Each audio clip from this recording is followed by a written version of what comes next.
여러분 안녕하세요. 지난번에 이어서 심방세동에 관한 이야기 계속해 보도록 하겠습니다. 심방세동은 임상적으로 이제 중요성이 두 가지가 있어요. 첫 번째는 심방세동이 생기게 되면 심장 박동수가 올라갑니다. 박동수가 올라가면서 불규칙해지기 때문에 심장이 잘 견디지 못하는 수가 있어요. 특히 이제 심장병이 있거나 아니면은 연세가 높아서 심장 기능이 좀 현재는 괜찮지만 그렇게 아주 튼튼하지 않은 분들인 경우에는 맥박수가 올라가는 걸 심장이 잘 견디지 못해요. 심부전이 생길 수 있어요. 숨이 찰 수가 있습니다. 그 문제 한 가지가 있고, 두 번째 생기는 문제는 뇌졸중의 문제예요. 심방세동이라는 게 심장의 윗부분, 심방이 정상적으로 수축이완하지 못하는 거거든요. 그러니까 세동, 가늘게 떨린다 뭐 이런 뜻이라고 제가 말씀드렸죠. 그러니까 정상적인 수축이완이 안 되니까 심방 안에 피가 좀 몰리게 돼요. 피가 몰리게 되면서 특히 이제 좌심방에 이제 피가 몰리게 되면서 좌심방이 자꾸 늘어나게 됩니다. 늘어나면서 피가 원활하게 가지 않고 수축이완이 안 되니까 좌심방이 늘어나고 그 안에 피가 많이 고여 있게 되죠. 근데 이 고여 있는 피는 항상 응고될 가능성이 많아요. 그래서 조금이라도 응고된 피가 피떡, 혈전이죠. 그게 떨어져 나가게 되면 뇌졸중을 만드는데, 심방세동이 있는 사람들은 뇌졸중의 위험이 그렇지 않은 사람에 비해서 5배 많다고 알려져 있어요. 그러니까 굉장히 뇌졸중 입장에서 볼 때는 굉장히 중요한 부정맥이죠. 그리고 실제 뇌졸중 환자, 전체 뇌졸중 환자를 다 뒤져봤더니 그 중에 한 20%가 심방세동으로 인한다고 해요. 뇌졸중이라는 게 그러면은 어떤 병이냐? 일반적으로 생각하면 뇌졸중, 우리가 이제 뇌졸중 하면 대충 짐작하죠. 대개는 이제 뇌에 그 동맥혈관이 막혀가지고 피가 잘 못 가기 때문에 뇌세포의 일부가 괴사되는 거죠. 그래서 뇌의 기능 일부가 작동을 못하게 되는 거죠. 그래서 반신불수가 오거나 아니면 언어 장애가 오거나 이런 게 이제 그 뇌졸중인데, 우리가 이제 뇌졸중이라고 하는 동맥의 문제거든요. 그래서 일반적으로 이제 조금만 아주 가는 그 뇌 동맥의 동맥경화성 변화, 시간이 가면서 동맥벽이 서서히 두터워지면서 동맥 내경이 좁아들다가 그게 막히게 되면 이제 뇌졸중을 일으키는 게 이제 동맥경화성 뇌졸중이죠. 근데 이제 심방세동으로 인한 뇌졸중은 생기는 원인이 좀 달라요. 혈관이 괜찮다 하더라도 뇌로 가는 동맥혈관이 아주 멀쩡하고 잘 혈액이 소통되고 있다 하더라도 심방 내, 좌심방 내에서 발생한 뇌 혈전이죠. 피떡이 어느 순간에 떨어져 나가서 피를 타고 돌다가 어느 순간에 뇌혈관을 갖다 탁 틀어막는 거죠.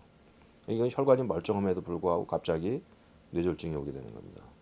그래서 동맥경화성으로 생기게 되는 뇌졸중은 조그만 혈관을 침범하기 때문에 그 증상이 아주 심하지 않은데 비해서 심방세동이라는 뇌졸중은 피떡, 커다란 피떡이 떨어져 나가서 뇌혈관을 막기 때문에 훨씬 더 큰 혈관을 틀어막아요. 그래서 증상이 훨씬 더 심합니다.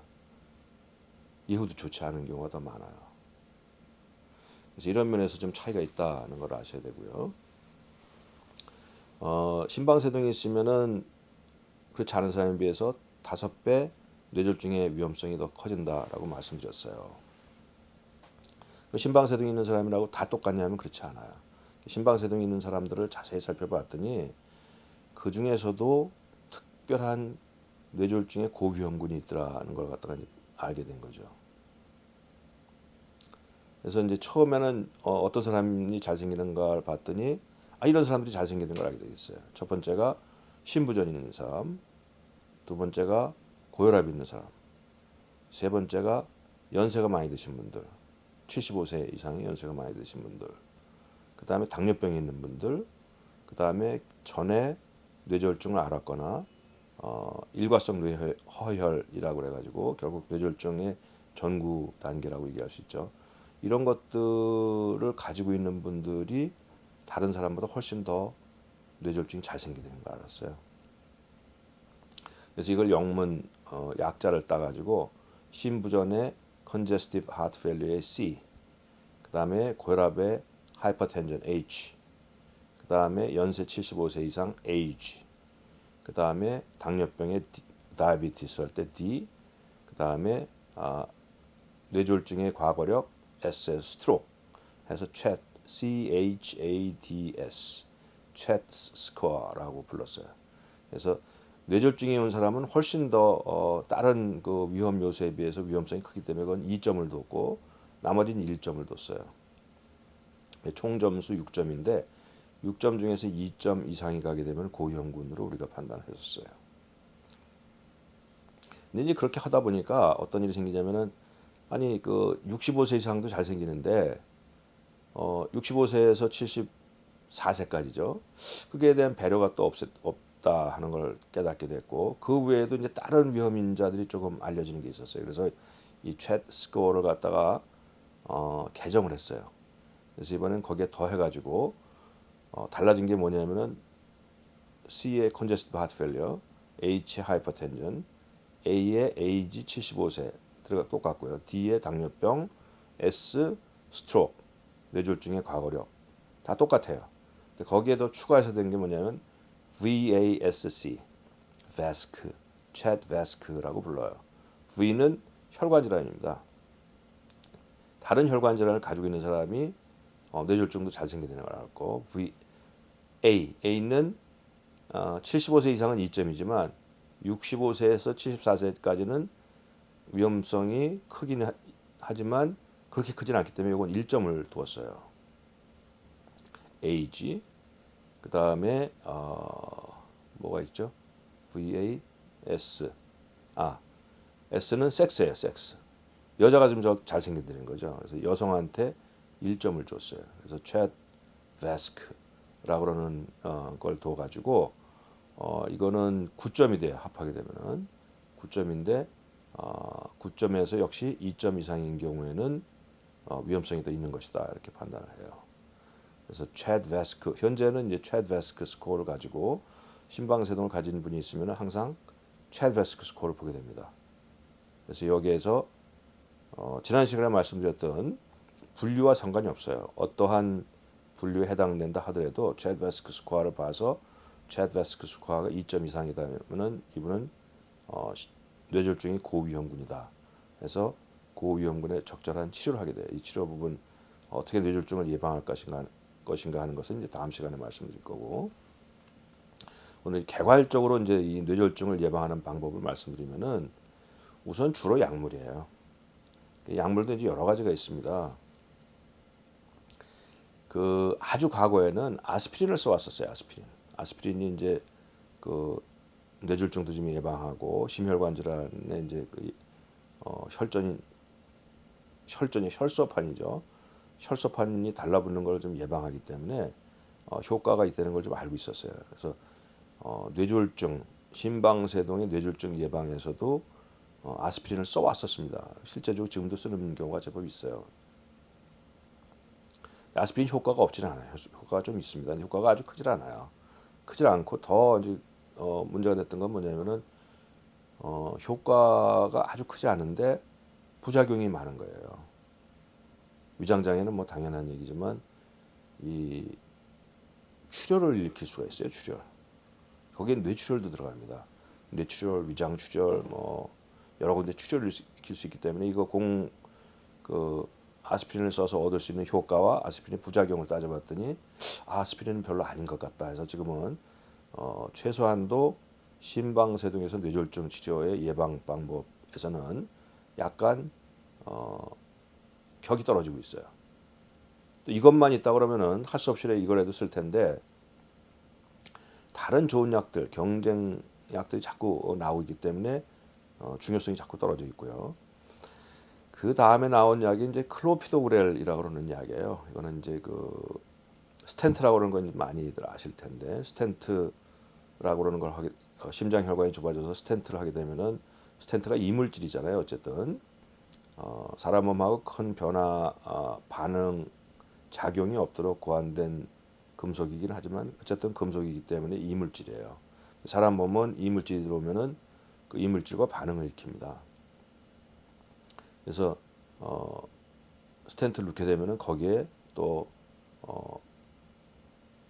피떡이 또 달라붙을 수가 있어요. 그래서 그걸 예방하기 위해서 아스피린 써왔고, 그다음에 아주 아스피린보다 강력하게 그 효과가 좋은 클로피도그렐이라고 그러는 약이 있어요. 그래서 그게 이제 상당히 아스피린보다 효과가 좋으니까 그러면은 이 약을 심방세동이 한번 써보면 어떨까 생각을 했었어요. 그래서 아예 그러면은 강력한 약 아스피린과 클로피도그렐을 같이 써서 뇌졸중을 예방하는가 봤는데 아스피린보다 효과가 좋아요. 조금 더 좋아요. 근데 역시 출혈이 더 많아요. 출혈이. 그래서 주춤했어요. 아주 효과적이진 않다. 효과는 있지만 그 효과와 부작용을 저울질할 때 아주 썩 만족스럽지는 않다 하는 걸 알게 되었고, 여기에 이제 대항마로서 아주 역사적으로 오랫동안 사용해 왔던 약이 와파린이라고 하는 약입니다. 와파린은 실제적으로 혈전이 생기는 걸 예방하는 약이에요. 항응고제입니다. 항응고제. 아스피린과 클로피도그렐은 항혈소판제 약간 다릅니다. 그래서 이 와파린은 아주 역사적으로 항응고 효과를 인정받은 약이에요. 심방세동에서 와파린이 가지고 있는 뇌졸중을 예방하는 데 있어서 와파린이 가지고 있는 역할은 아주 결정적입니다. 효과가 참 좋은 약이에요. 그런데 이제 이 약이 좀 문제가 있는 겁니다. 어떤 문제냐면은 이 와파린, 우리가 혈압 약하면 한 개 아니면 두 알을 먹게 되면 혈압이 되게 일정하게 유지가 되는데, 이 와파린이라는 약은 먹게 되면은 한 알, 두 알이 아니라 자신한테 맞는 용량을 선택하기가 우선 까다로워요. 첫 번째. 두 번째, 그 용량을 선택했어도 자기가 먹는 음식이나 다른 약물들하고 상호작용이 너무 많아요. 그래서 혈액이 묽은 정도가 어느 날은 적절하게 먹다가 어느 날은 갑자기 너무 묽어져 버린단 말이죠. 너무 묽어지면은 출혈이 있을 수 있거든요. 위험하거든요. 또 어떤 때는 똑같은 용량을 먹는데에도 불구하고 항응고 효과가 뚝 떨어지는 수도 있어요. 그땐 또 뇌졸중의 발생 위험성을 그대로 안고 가게 되는 거예요. 이게 참 어려워요. 그래서 이걸 한 달에 한 번씩 혈액 검사를 통해서 혈액이 적절하게 묽은가를 판단하면서 약용량을 꾸준히 조절해야 돼요. 꾸준히 조절함에도 불구하고 다른 일들이 생깁니다. 그래서 참 쓰기가 효과는 좋고 약값도 싼 약이긴 한데 쓰기가 쉽지가 않아요. 의사들도 그렇게 아주 쉽지가 않고 환자들도 약 때문에 좀 걱정하는 게 많았었어요. 그러다가 이제 최근도 벌써 아니죠. 어느 정도 지났지만 이제는 노악이라고 그래가지고 새로운 항응고제, 와파린을 대체할 수 있는 새로운 항응고제가 나오기 시작을 했어요. 현재에 개발된 약은 네 가지입니다. 네 가지인데 이 노악이라고 그러는 약은 와파린과 달리 음식이나 아니면 다른 약물과 상호작용이 훨씬 적어요. 그래서 우리가 혈압약 먹듯이 아니면 당뇨병 약 먹듯이 약 용량을 처음에 조절해서 그 약을 그대로 먹으면 됩니다. 훨씬 편해졌죠. 그래서 약물 치료에 이거 이제 다음번에 또 기회가 있어가지고 아마 충분히 말씀드릴 거예요.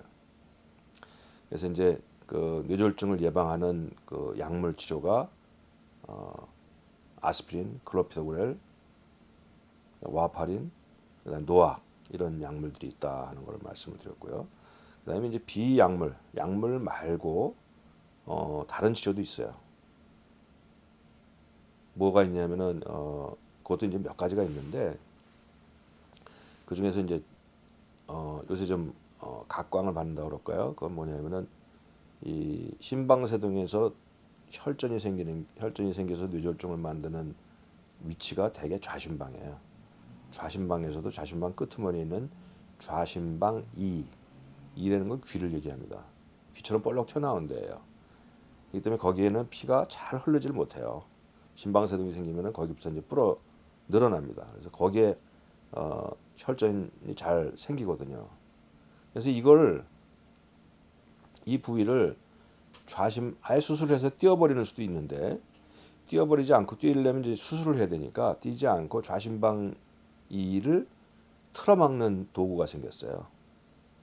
그래서 거길 이제 허벅지 혈관을 따라 가지고 좌심방에다가 좌심방 2의 입구에다가 뭐라 그럴까요? 조그만 원판이라고 그럴까요? 아니면 좀 넓적한 풍선이라고 그럴 거야. 그래서 그걸 집어넣고서는 고정을 시켜버리게 되면은 그 좌심방 2가 시간이 가면서 그게 없어져요. 달라붙어 가지고 좌심방 2가 이제 잘 혈전이 생기는 위치라고 그랬잖아요. 근데 그걸 갖다가 잘라내질 않더라도 거기다 특수한 그 도구를 또 뚜껑을 통해 가지고 막아주게 되면은 그 좌심방이가 쪼그라들면서 나중에는